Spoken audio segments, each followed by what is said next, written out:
The first three things I would do if I wanted to travel somewhere new and keep my budget, total budget, under $1,000. Go ahead and get ready to save, share, and hit that follow button. The first thing I would do is look at a map.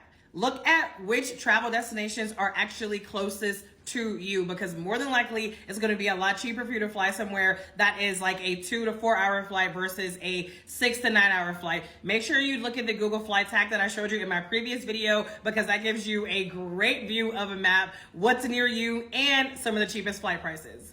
I recommend narrowing down your list to 3 to 5 places, no more than 5, because let's not get overwhelmed here, because we know analysis paralysis is a very real thing. Now that you have your list, the next thing that I would do is go research the best time to travel to each of these countries. But please note, you're probably not going to travel during that time, and here's why.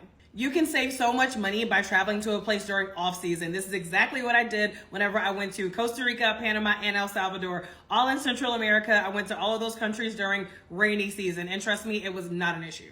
And of course, it matters which country it is and what off season looks like. You don't want to go somewhere where it's going to be freezing cold. But at this point, if you're starting off with a list of 3 to 5, you can probably narrow it down to 1 or 2 places and determine when it makes sense for you to fly.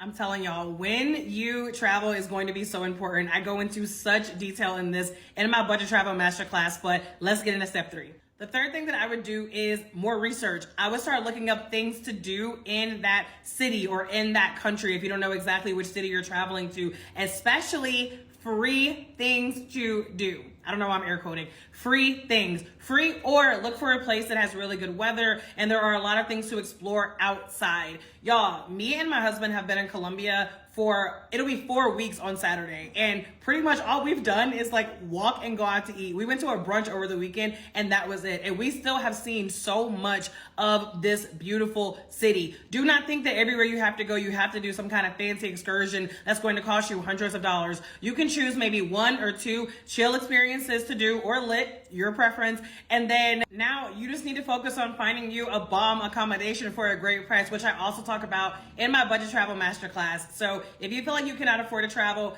please let me prove you wrong. Please let me show you what is possible. I'm currently in Colombia. I flew here for $150, y'all. Me and my man eat $4 lunches almost every single day. Travel does not have to be expensive. I show you so many hacks to ball out on a budget, whether you are a seasoned traveler or if you are a travel newbie. So let me know what questions you have below in the comments. The masterclass at the top of my profile, button number 1.